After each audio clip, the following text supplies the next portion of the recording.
Well, we're back. Hope everyone enjoyed their summer vacation. I know I did. Me and my wife and my little one there, Jay, our producer Jay. He's hanging around here today with us, making sure everything goes all right. But basically, a lot happened during the summer. I mean, some things we try to cover with shorts. We threw an article in or two, but there was a lot more coverage of certain things by other YouTubers that we didn't need to jump into. But there are other things that we're going to catch up on in these next couple of episodes, which is very important because there is a lot things that are not being talked about in the media that basically is out there. And I think it is a little important that we talk about this, especially this particular subject we're talking about. The Ron Jeremy trial. Well, even though he's expected to be put in a hospital permanently, his dementia is just literally, he's not going to come out of this. He literally is not going to come out of this. But there are lawsuits coming, and not against Ron, not against Ron at all. Now they're going after the venues, the places where he hung out, and this is not the original cast of women that was being put in this particular trial. We're talking about, this is new allegations, and we're going to cover it right now. When everything breaks at the seams, and you feel like you're losing belief. Damn it, you just gotta stay strong. When it all falls apart and goes wrong, when you feel let down and so lost, and it feels like you can't hold on. Well, damn it, you just gotta stay strong. 'Cause sometimes things go wrong, and one day everything's gone, but you can make it out and move on. So damn it, you just gotta stay strong.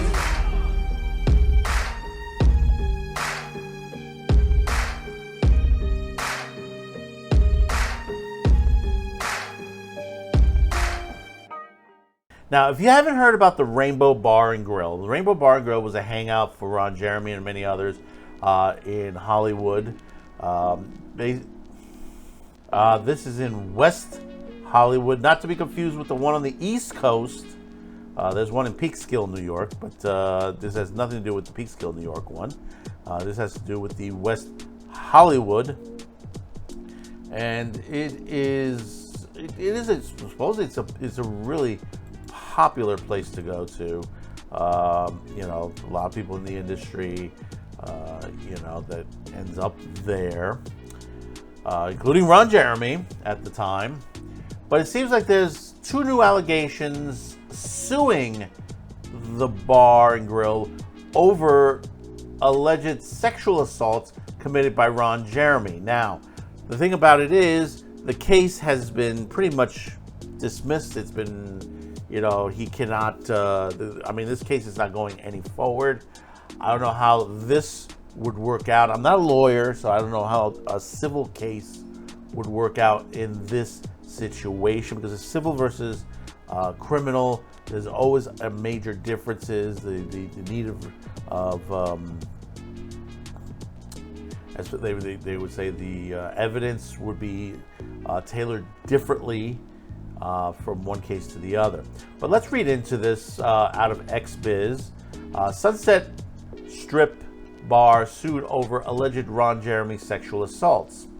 Two women have filed a negligence lawsuit against the Sunset Strip restaurant, the Rainbow Bar Grill, over alleged sexual assaults committed by Ron Jeremy in March 2017. The women identify only as Jane Doe's, I don't know why you put it as, Jane Doe 1 and 2, alleged the assaults took place on March 17, 2017. the WeHoville News site reported. The suit was filed in Santa Monica Supreme Court. These appear to be new allegations, not part of the extensive criminal case against Jeremy, which include numerous allegations of sexual assault by the former adult performer in January of 2023. The judge declared Jeremy incompetent to stand trial in the case. According to the WeHoville, the plaintiffs seek unspecific damages and do not name Jeremy as a defendant.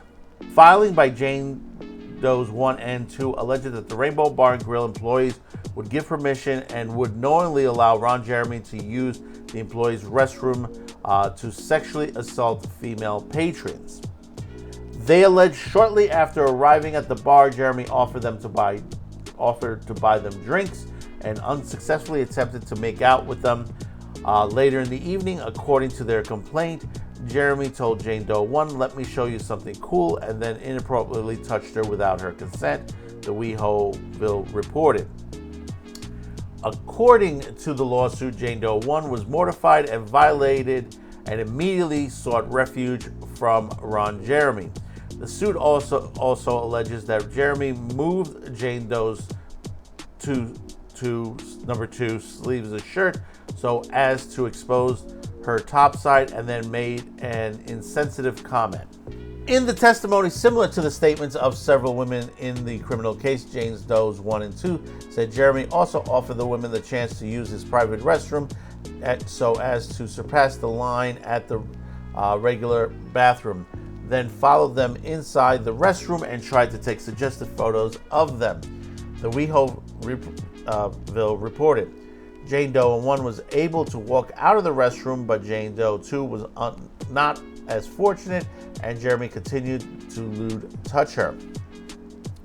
After being in the bathroom for what felt like an eternity and without any aid, Jane Doe 2 shouted at Ron to stop in the hope that the Rainbow Bar staff would hear her cries, the lawsuit alleges, adding that the plaintiff had suffered great physical pain and mental suffering because of those events.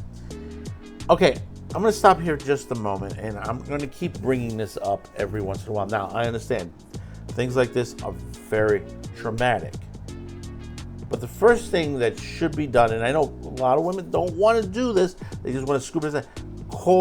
If you have a situation like this, call the police. Everybody's got a cell phone these days. You can dial 911. You know, if Jane Doe number 1 escaped him, but meanwhile she's like, "Where's my friend? My friend's in the bathroom with it." Call the cops. How hard is that? You know, people make it sound like it's so hard to the situation, but if there's 2 of you there, you're not alone. There are 2 of you together. One of you gotta call the cops.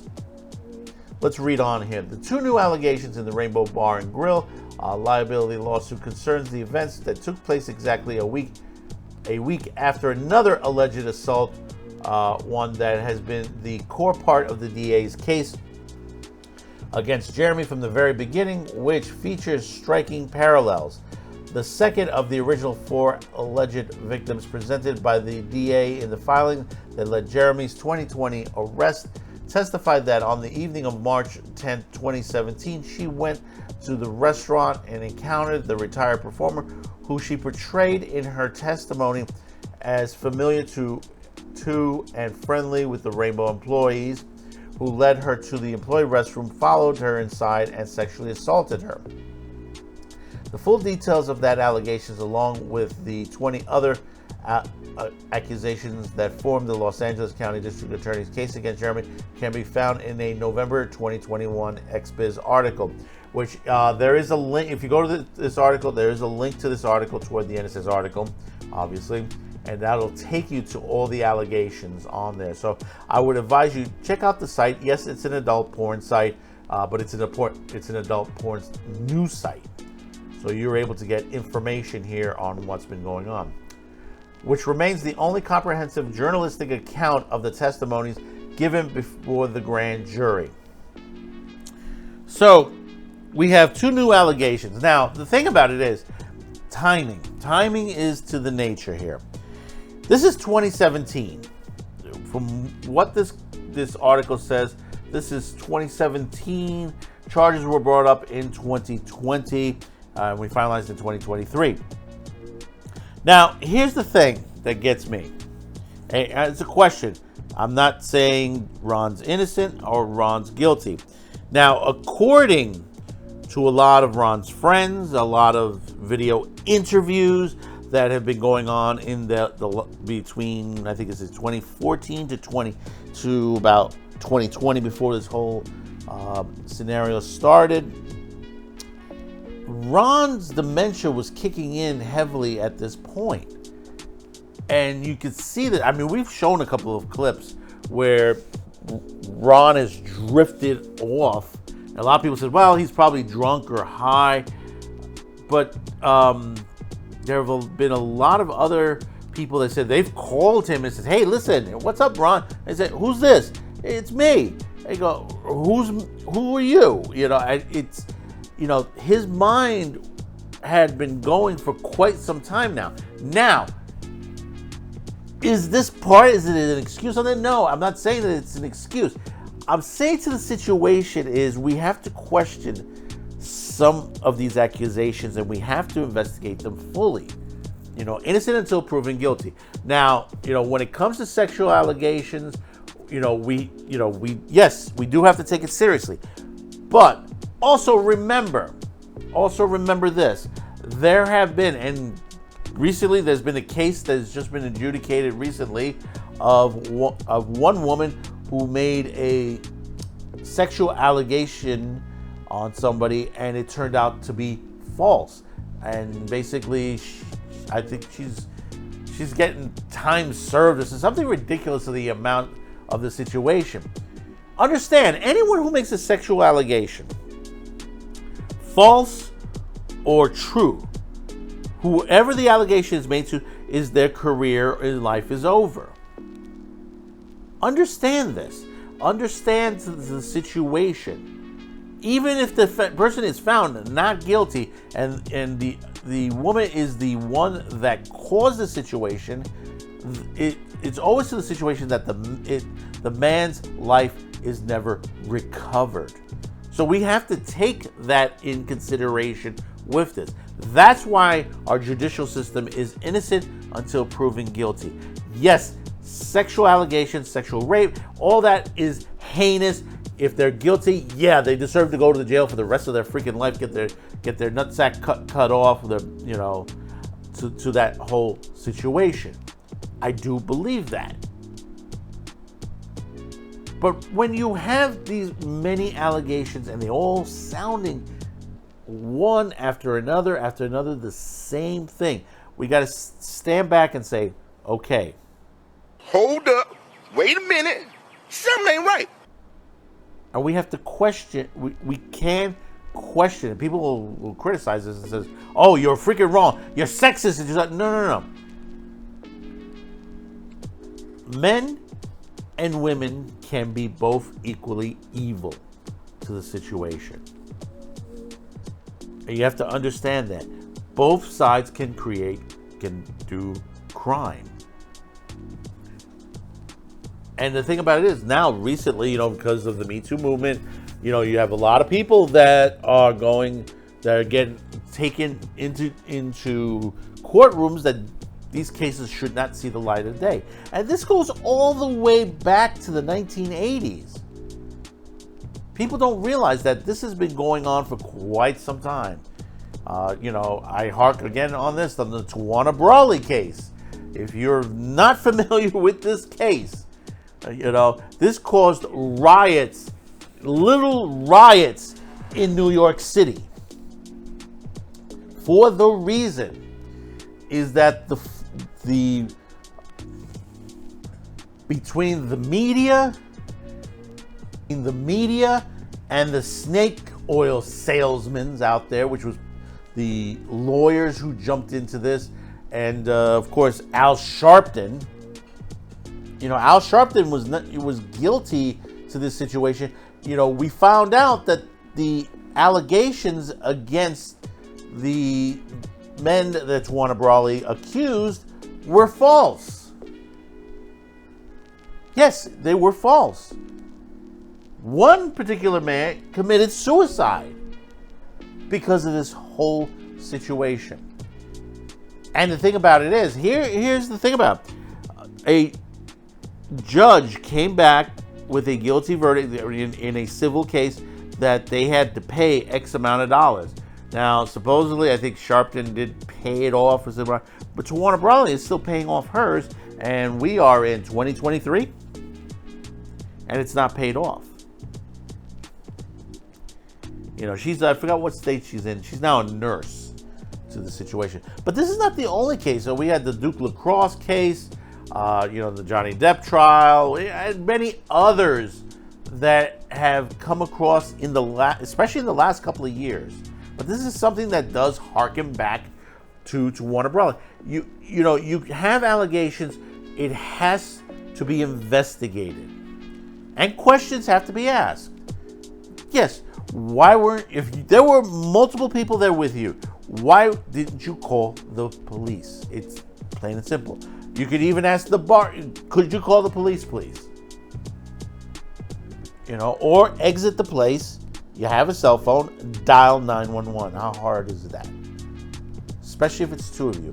Now, I understand if it's just one woman alone and she feels that she'll probably be attacked, and there are mental issues that does occur to this situation.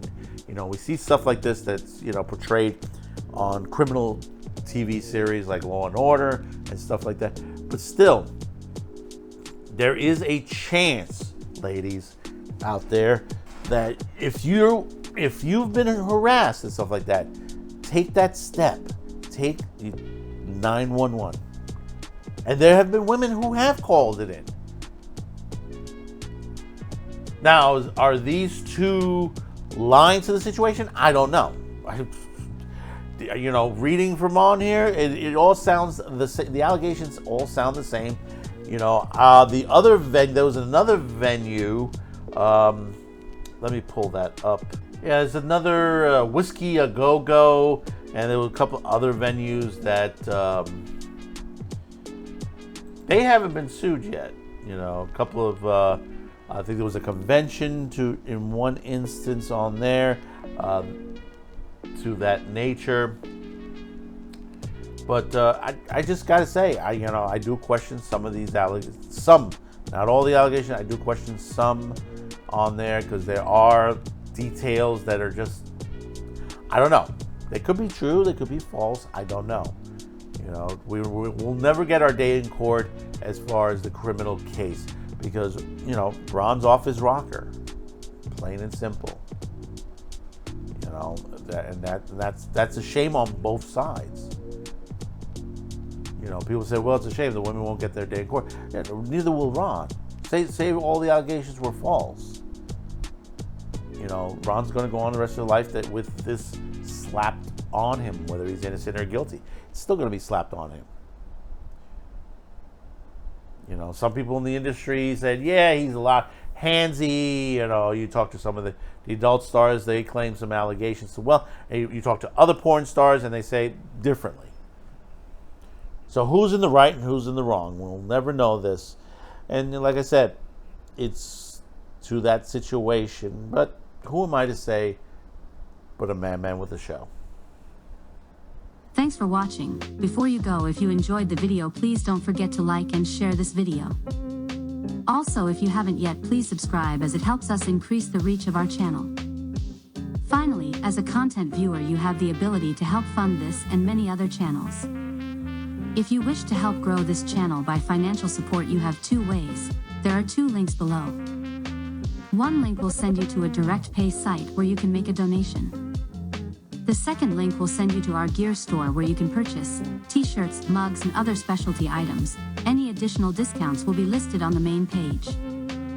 Once again, thank you for watching and your support.